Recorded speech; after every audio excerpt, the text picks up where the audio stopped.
Halo teman bincang, kembali lagi dengan Bincang Akademi bersama DDTC Akademi. Bincang santai bahas pajak bisa Bapak.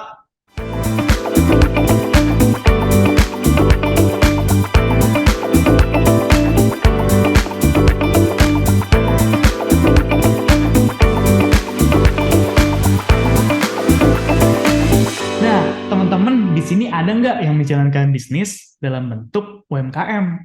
Mungkin ada kafe atau toko food and beverage gitu, restoran atau warung-warung kecil, atau lainnya seperti toko sepatu, toko baju, atau bentuk-bentuk lainnya yang masih tergolong dalam unit mikro, kecil, dan menengah. Nah, kemarin ya kita kan punya PP 23 tahun 2018 yang mengatur tentang pengenaan PPh final atas UMKM nih. Kemudian, kalau teman-teman belum tahu nih, kemarin di akhir Desember tahun 2022, pemerintah baru saja nih mengeluarkan peraturan pemerintah baru yang menggantikan PP 23 tahun 2018 tersebut, yaitu Peraturan Pemerintah Nomor 55 tahun 2022. Nah, di aturan tersebut itu mengatur juga nih mengenai PPh final atas UMKM. Nah, karena perubahan tersebut, kira-kira apa saja yang berubah ya? Tarifnya sekarang berapa? Dan nanti penghitungannya seperti apa sih? Untuk membahas topik yang sangat menarik tersebut, yuk kita ikutin bincang akademik kali ini yang kita mengundang tamu yang sangat spesial nih, yaitu Alfadela. Selamat siang, Alfadela. Siang Mas Raffi. Gimana nih kabarnya di Surabaya? Baik, baik, baik. Berjalan lancar lah di Surabaya. Alhamdulillah, seneng banget nih bisa lihat Alfadela lagi. Udah lama kita nggak ketemu ya. Iya, terakhir waktu kapan ya Mas ya kita ketemu ya? Aduh, udah nggak inget bahkan. Nah, buat teman-teman bincang yang belum tahu nih, jadi Dela ini adalah salah satu teman kita yang dari DDTC di branch office Surabaya. Jadi mungkin teman-teman bincang yang mungkin ada kesempatan untuk training di Surabaya, bisa nih ketemu sama Alfa Dela. Nah, mungkin kita langsung masuk aja nih Del ke topiknya. Kan kemarin ada PP 23 tahun 2018 nih, terus sekarang udah ada PP yang baru yang menggantikan. Nah, terus tarifnya nih gimana Del? Apakah berubah atau masih sama aja?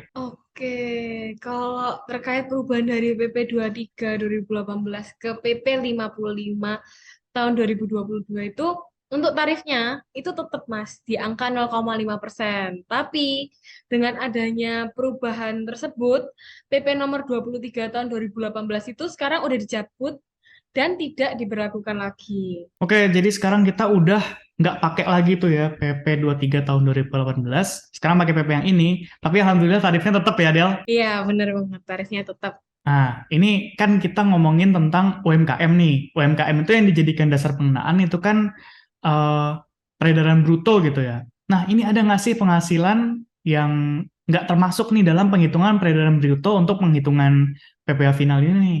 Oke, jadi untuk penghasilan yang nggak bisa menggunakan tarif 0,5% itu ada beberapa. Yang Hmm, pertama itu penghasilan dari jasa sehubungan dengan pekerjaan bebas.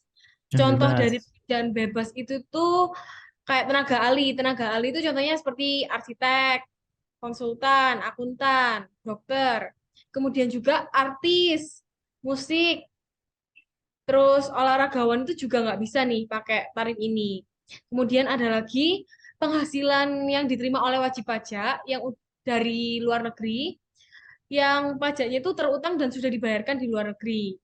Kemudian yang ketiga, penghasilan yang udah dikenakan pajak penghasilan yang bersifat final yang diatur di peraturan perpajakan. Dan yang terakhir itu penghasilan yang dikecualikan dari objek pajak. Jadi itu tuh contoh-contoh dari penghasilan yang nggak bisa menggunakan tarif 0,5% itu, Mas. Oke, jadi misalnya nih saya punya warung, warungnya tuh masuk ke UMKM golongannya. Tapi saya juga punya penghasilan lain, tapi termasuk ke dalam yang tadi disebutin sama Dela nih. Berarti itu penghitungannya beda gitu ya. Jadi nggak Iya, terinclude nih dalam penghitungan PPh final ini gitu ya. iya betul. Oke, nah jadi misalnya saya tuh artis nih, amin gitu ya. Misalnya saya artis, terus saya buka warung. Nah berarti ngitung artisnya sendiri, ngitung warungnya sendiri gitu ya Del. Iya benar. Oke. Nah, tadi kan kita ngomongin tentang peredaran usaha nih. Nah, itu jumlahnya berapa sih, Del? Oke, jadi untuk minimalnya peredaran peredaran bruto atau peredaran usaha tertentu itu nggak boleh melebihi dari 4,8 M, Mas. Untuk menggunakan tarif final 0,5% ini. Contohnya nih, Mas Raffi punya toko kelontong, warung gitu. Omsetnya di tahun 2018 itu 2 M. Berarti masih bisa kan pakai tarif yang 0,5% itu. Nah, Terus untuk tahun 2019-nya, tahun keduanya, naik nih tiba-tiba. Karena rame banget jadi 5 M. Nah, untuk tahun 2019, Mas Raffi masih bisa pakai tarif 0,5% sampai tahun pajak tersebut berakhir. Tapi setelah tahun 2019, yaitu tahun 2020, Mas Rafif udah nggak bisa pakai tarif 0,5% itu lagi. Meskipun omsetnya Mas Rafif di tahun 2020-nya itu kurang dari 4,8 M, Mas Rafif harus menggunakan tarif pasal 17 ayat 1 huruf A. oke, berarti kalau misalnya penghasilan kita itu udah nyentuh nih di atas 4,8 M, sejak tahun berikutnya itu udah nggak boleh lagi gitu ya, Del. Iya, betul. Wah, berarti kalau yang bisa kita simpulin, kita jualannya jangan sampai rame-rame gitu ya. Iya, benar. Ya nggak juga ya, kalau rame alhamdulillah rezeki gitu ya. Cuman ya berarti gitu ya, kalau misalnya kita 3M nih 2018, terus 2019-nya 5M, 2020-nya itu turun lagi 3M lagi, itu tetap nggak boleh ya Del berarti ya.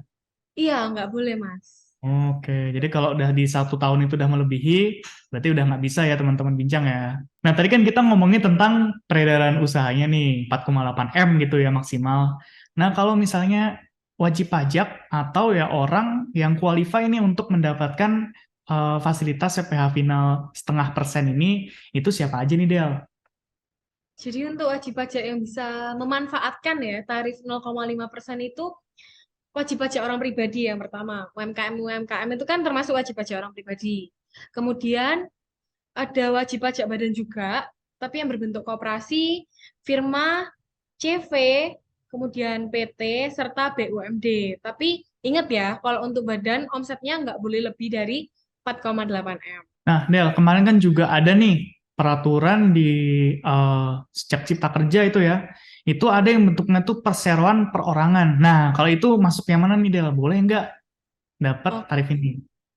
kalau perseroan perorangan itu boleh pakai tarif 0,5% ini. Mungkin bedanya sama perseroan terbatas yang bukan perorangan yang didirikan oleh satu orang itu nanti beda di tahun pengenaannya yang boleh apa ya, tahun untuk menggunakan tarif ini gitu, jangka waktunya. Oke, jadi memang walaupun bentuknya itu perseroan terbatas, itu diperbolehkan ya menggunakan tarif 0,5% ini.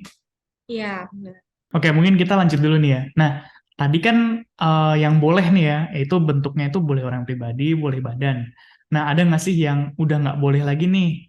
Atau yang memang dia itu wajib pajak yang tidak diperkenankan untuk mendapatkan fasilitas ini? Ada Mas, ada beberapa. Yang pertama itu wajib pajak yang memilih untuk dikenakan tarif pajak penghasilan pasal 17 ayat 1 huruf A. Itu untuk orang pribadi.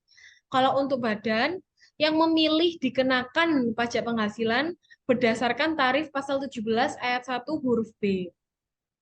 Kemudian ada wajib pajak badan yang berbentuk persekutuan komanditer atau CV dan firma yang menyerahkan jasa sejenis dengan jasa pekerjaan bebas. Contohnya itu kayak perusahaan kantor hukum, itu tidak boleh menggunakan tarif 0,5% ini. Terus kemudian wajib pajak badan yang memperoleh fasilitas pajak penghasilan berdasarkan pasal 31A UU PPH, kemudian fasilitas di PP nomor 94 tahun 2010, dan yang terakhir fasilitas di pasal 75 dan 78 PP 40 tahun 2021 tentang penyelenggaraan kawasan ekonomi khusus. Dan yang terakhir, wajib pajak bentuk usaha tetap. Oke, jadi yang pertama itu emang mereka ya, baik itu orang pribadi maupun badan yang memilih untuk mendingan pakai pasal 17 aja nih UPPH. Kayaknya bisa membiayakan gitu ya, lebih menguntungkan gitu ya Mm-mm. daripada dikenain di peredaran bruto gitu ya, Del. Iya, benar. Nah, kalau yang terakhir-terakhir itu ada beberapa fasilitas lainnya yang tidak bisa dibarengkan gitu ya dengan fasilitas tarif final 0,5% ini gitu ya, Del, untuk yang PPH, untuk yang wajib pajak badan gitu ya. Iya, benar banget, Mas.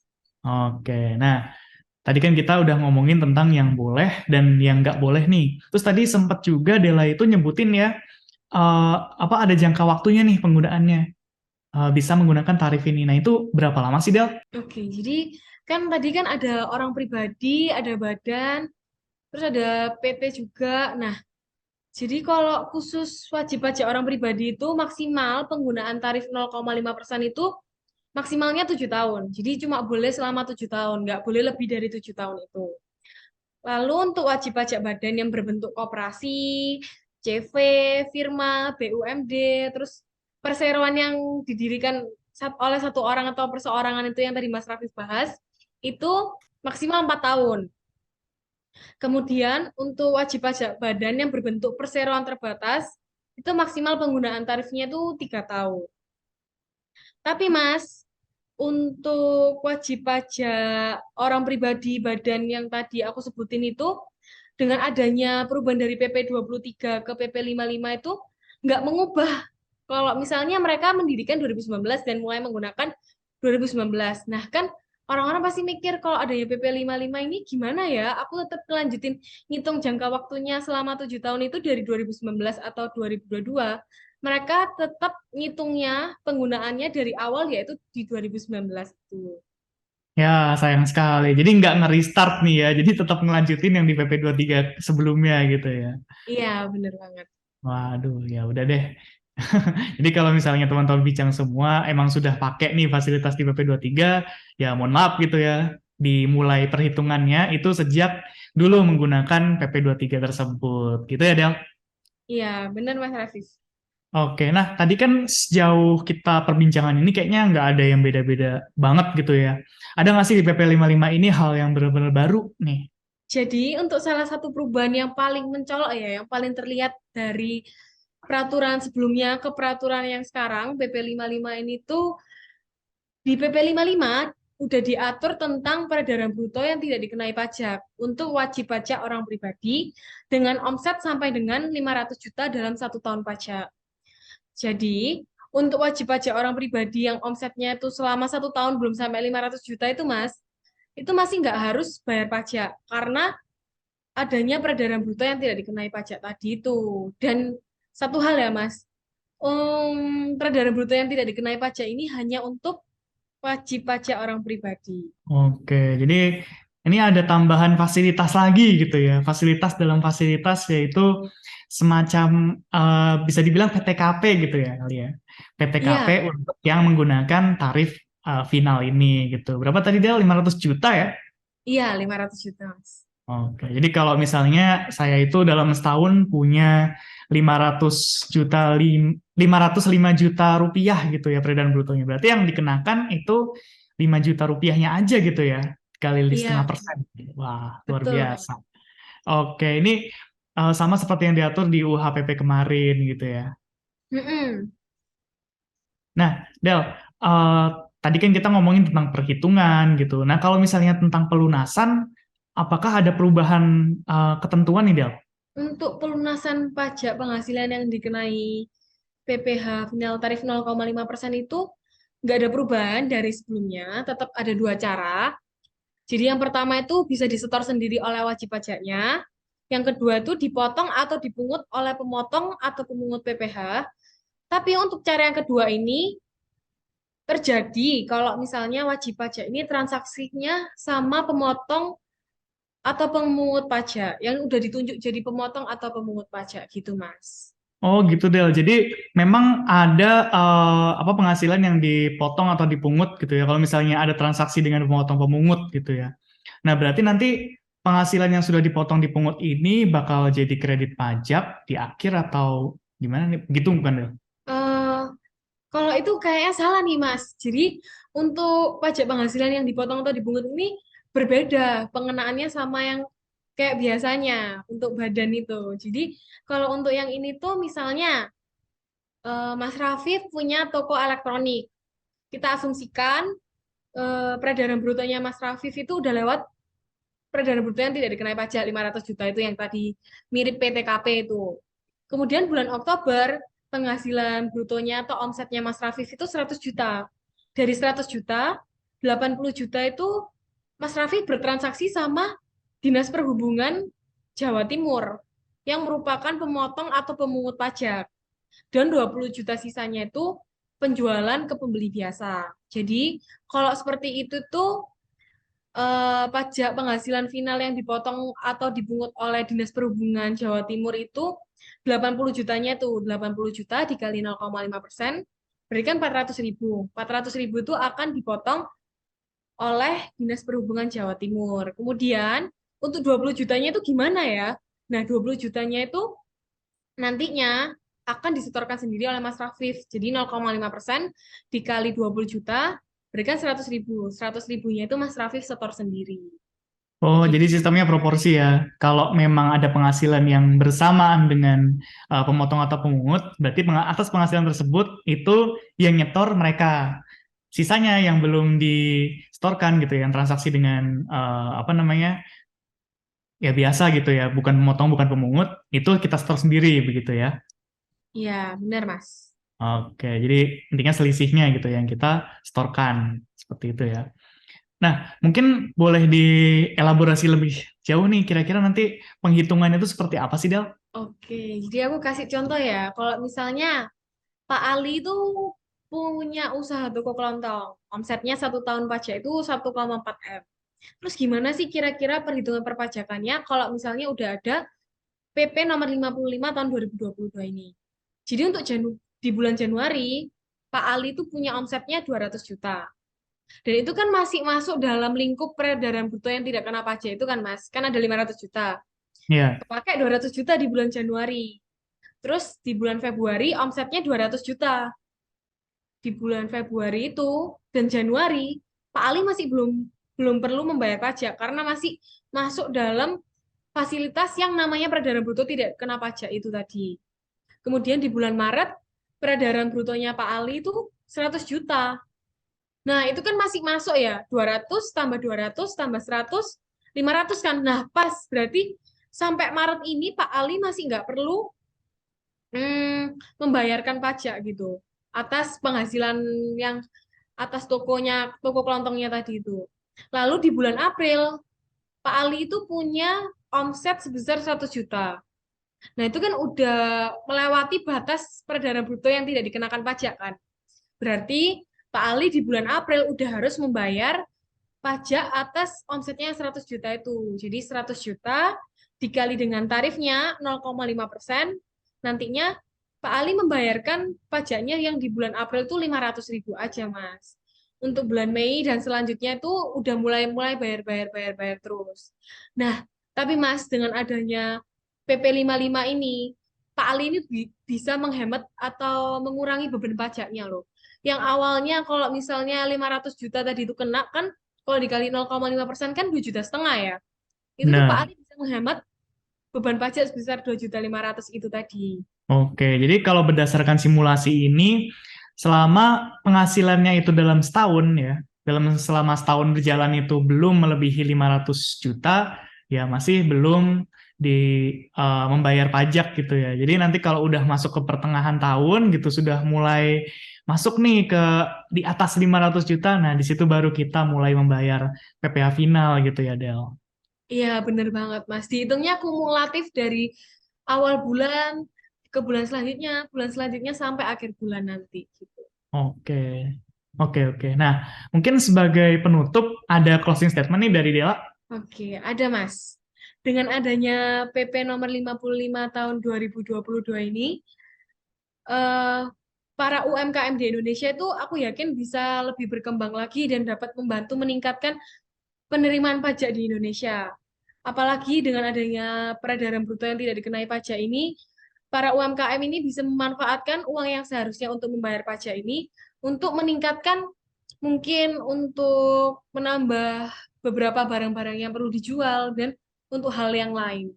Oke, terima kasih banyak Dela atas insight-insightnya. Jadi memang UMKM ini ya, sektor ini tuh memang sekarang ini menjadi mayoritas ya perekonomian di Indonesia dan pemerintah banyak memberikan fasilitas-fasilitas dalam rangka selain untuk memberikan kesadaran pajak gitu ya. Karena kan kebanyakan dari UMKM ini masih mungkin belum paham nih, oh ternyata saya punya kewajiban perpajakan gitu ya. Nah, jadi mungkin itu ya maksud dari pemerintah memberikan fasilitas-fasilitas yang lumayan banyak ya, kena pajak cuma 0,5% gitu, dan kenanya itu atas peredaran bruto, jadi nggak perlu ribet-ribet nih ngitung gimana sih apa yang boleh dibiayakan, apa yang deductible, apa yang tidak deductible gitu. Jadi ini memang cukup menguntungkan dan tentunya semoga kita sama-sama bisa mendukung kebijakan ini ya gitu ya teman-teman bincang. Oke, buat teman-teman bincang di sini yang pengen ikut training-training di DDTC Academy, kita punya banyak banget nih training-training yang sangat bermanfaat buat kita semua. Topiknya mulai dari kepatuhan pajak gitu ya, bagaimana sih cara melaporkan SPT,